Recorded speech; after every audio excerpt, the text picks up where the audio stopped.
శ్రీమాత్రే నమః. శివాయ గురవే నమః. ఈరోజు మనము మరికొన్ని గోవింద నామాలకు వివరణ తెలుసుకుందాం. శంఖ చక్రధర గోవింద.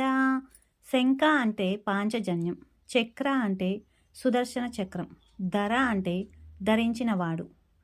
శంఖము ఇంకా చక్రాన్ని తన దివ్య హస్తాలలో ధరించిన పరమేశ్వరుడైన గోవిందుడు అనేసని.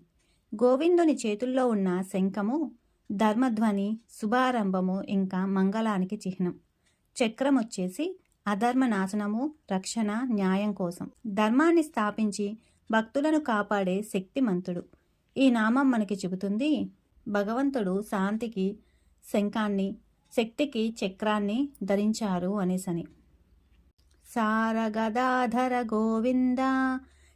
సార్గ అంటే సార్గము అనే దివ్య విల్లు, గద అంటే కౌమోదకి గద, ధర అంటే ధరించినవాడు.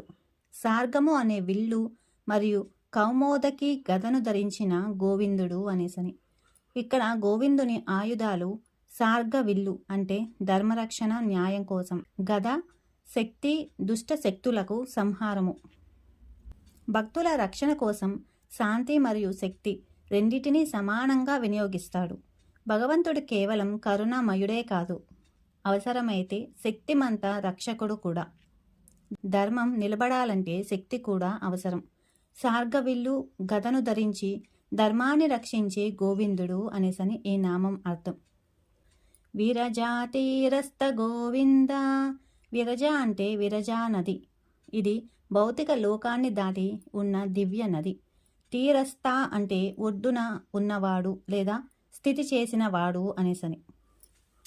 విరజానది తీరంలో నివసిస్తూ భౌతిక బంధాలకు అతీతంగా ఉన్న గోవిందుడు అని. విరజానది భౌతిక లోకానికి, ఆధ్యాత్మిక లోకానికి మధ్య సరిహద్దుగా చెప్పబడుతుంది. గోవిందుడు మాయకు అతీతుడు అయినా భక్తుల కోసమే ఈ లోకంలోకి కరుణతో అవతరిస్తాడు. భగవంతుడు బంధనాల్లో లేడు, కానీ మనలను బంధనాల నుంచి విడిపించగల శక్తి ఆయనకు ఉంది. విరజానది తీరంలో స్థితి చేసి మాయకు అతీతుడైన గోవిందుడు అని ఈ నామం అర్థం.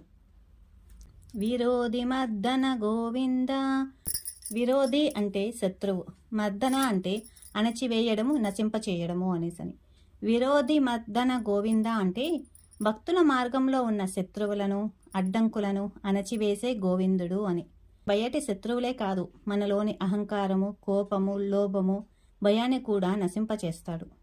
భగవంతుణ్ణి శరణు పొందితే అడ్డంకులు తొలగిపోతాయి. ధర్మ మార్గంలో నడిచేవారికి ఆయన రక్షణ ఖచ్చితంగా ఉంటుంది. సాలగ్రామధర గోవింద. సాలగ్రామ అంటే నారాయణ స్వరూపమైన పవిత్ర శిల, సాలగ్రామము. ధర అంటే ధరించినవాడు, స్వీకరించినవాడు అని. సాలగ్రామ శిల రూపంలో పూజింపబడే పరమాత్మ అయిన గోవిందుడు అని. సాలగ్రామ శిల నారాయణుని సాక్షాత్ స్వరూపంగా భావించబడుతుంది. ఆలయం లేకపోయినా ఇంట్లోనే భగవంతుని సన్నిధిని కలిగిస్తుంది. గోవిందుడు రూపం మీద ఆధారపడడు. భక్తి ఉన్న చోట సాధారణ శిలలో కూడా ప్రత్యక్షమవుతాడు. సహస్రనామ గోవింద. సహస్ర అంటే 1000 అని, నామ అంటే నామాలు, పేర్లు అని. 1000 నామాలతో స్తుతింపబడే అపారమైన గుణాలు కలిగిన గోవిందుడు అని. గోవిందుని మహిమ ఒక పేరుతో చెప్పలేనంత విస్తారమైనది. ప్రతి నామం ఒక గుణాన్ని, ప్రతి గుణం ఒక కరుణను చూపిస్తుంది. సహస్రనామాలతో భక్తులు స్తుతిస్తారు. భగవంతుడు అనంతుడు, ఆయన గుణాలు, కృపకు పరిమితి లేదు. ఒక నామం జపించినా 1000 నామాల ఫలితం లభిస్తుంది, శ్రద్ధ ఉంటేనే. లక్ష్మీ వల్లభ గోవింద.